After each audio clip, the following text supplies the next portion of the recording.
Dans le 20e arrondissement de Paris, cette façade cache un spectacle de désolation.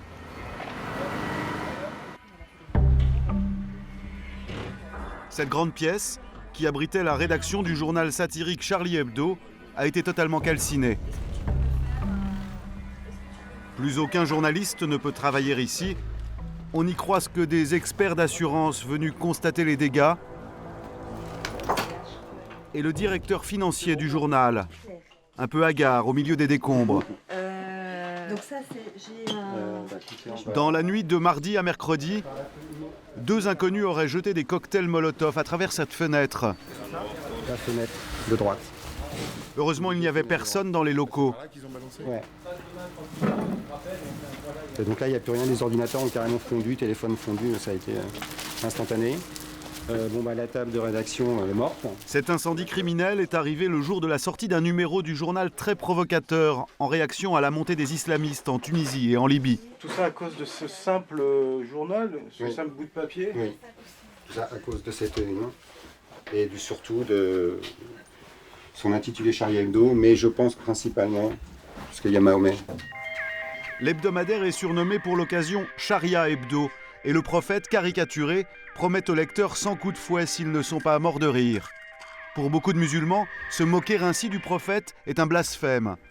Pour l'heure, cet attentat n'a pas été revendiqué. L'enquête de police est en cours. En attendant, les journalistes de Charlie Hebdo, sous le choc, ont dû s'organiser et faire face.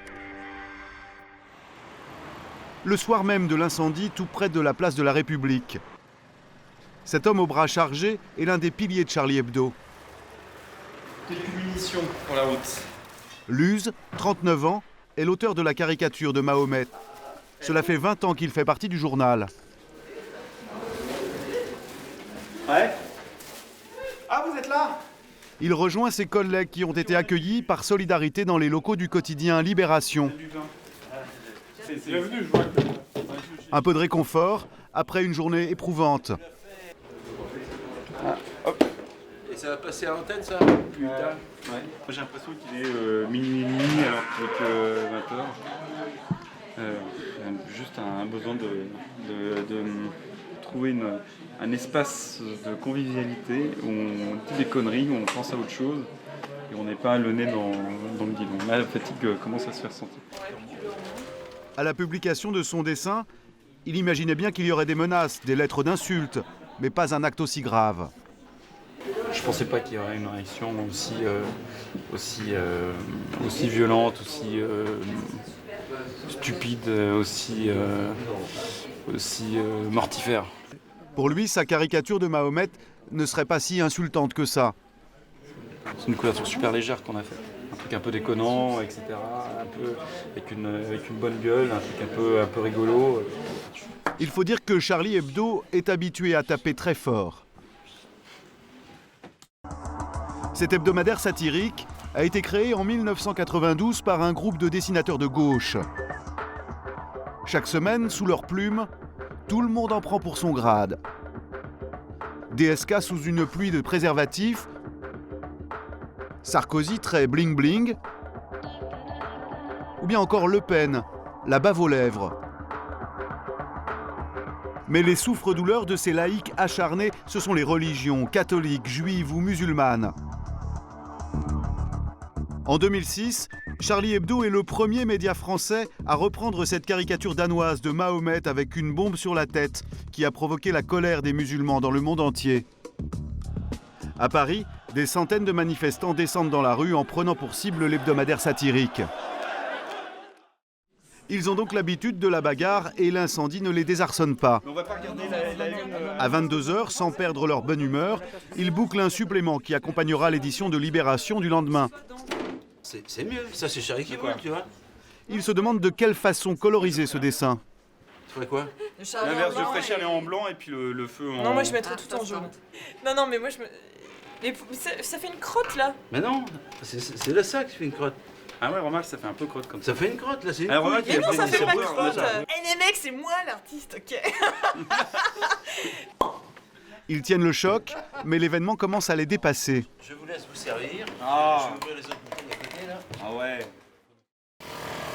Le lendemain, jeudi, Tous sont invités dans ce théâtre sur les Champs-Élysées pour un rassemblement en soutien à leur journal. Le célèbre Cabu, l'autre grande signature de Charlie Hebdo, est là. Là, on n'est plus SDF. Luz, qui a plutôt l'habitude d'être vissé à sa table de dessin, Oh, j'ai fait une connerie. est mitraillé par les photographes. On pique mes idées. Ah bah merci. Moi, j'ai l'habitude de poser pour ma copine en fait. Mais l'attention des caméras est rapidement détournée par un habitué des grandes causes, le philosophe Bernard-Henri Lévy, qui s'est invité à cette manifestation. Face à ça, il n'y a qu'une réaction à avoir, c'est réaffirmer la liberté d'expression, bien sûr, et réaffirmer le droit imprescriptible au blasphème. Le droit de croire est un droit républicain et le droit de blasphémer est un droit républicain. Une présence qui a le don d'agacer Luz. Il a souvent caricaturé ce philosophe omniprésent dans les médias. Alors quand, devant les objectifs, Bernard-Henri Lévy prend la pose avec Charlie Hebdo, le dessinateur préfère ne pas voir ça.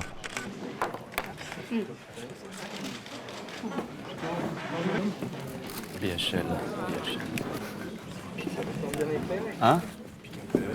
Bah écoute, c'est ça ou Jacques Lang. Hein.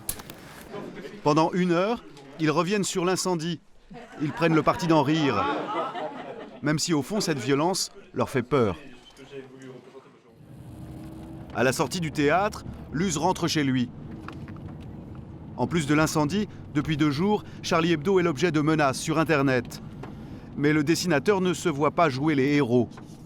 J'ai pas envie de mourir mourir pour ses idées, il faut laisser ça aux gens qui sont suicidaires. Moi je suis pas suffisamment suicidaire. Quelque part, là pour l'instant tout va bien, mais si les choses s'enveniment d'une manière ou d'une autre, s'enveniment d'une manière violente, etc., évidemment que je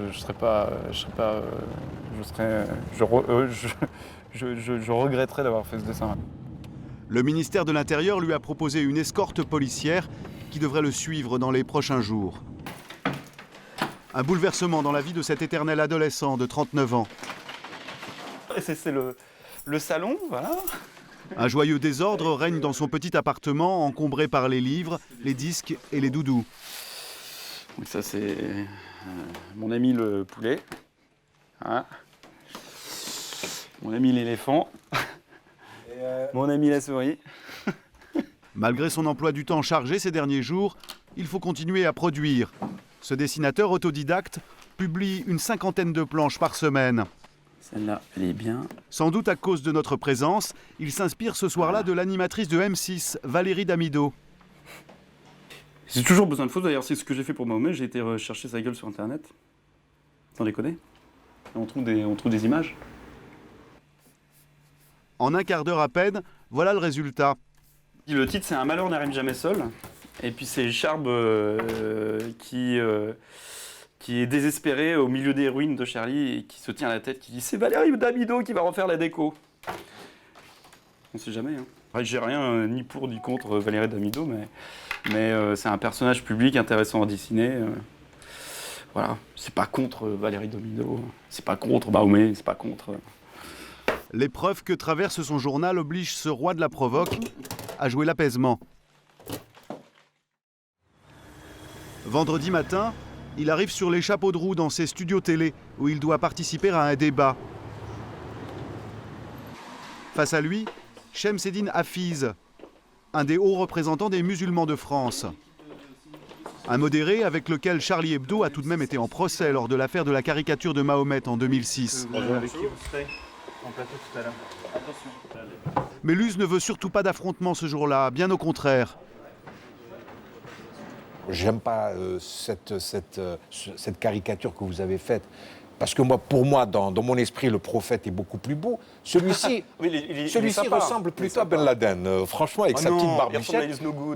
Il est peut-être, mais il est caricaturé avec sa barbe un petit peu.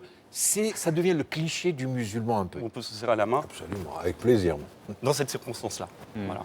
Une image symbolique, mais chasser le naturel, il revient au galop. Vraiment, c'est très bien. Voilà. On est pas comme cochon maintenant. Ouais, bah écoutez, Non, mais je pense que La seule bonne nouvelle pour Luz dans toute cette affaire, c'est que son journal a battu des records de vente. Plus de 200 000 exemplaires de Charlie Hebdo de cette semaine ont déjà été écoulés.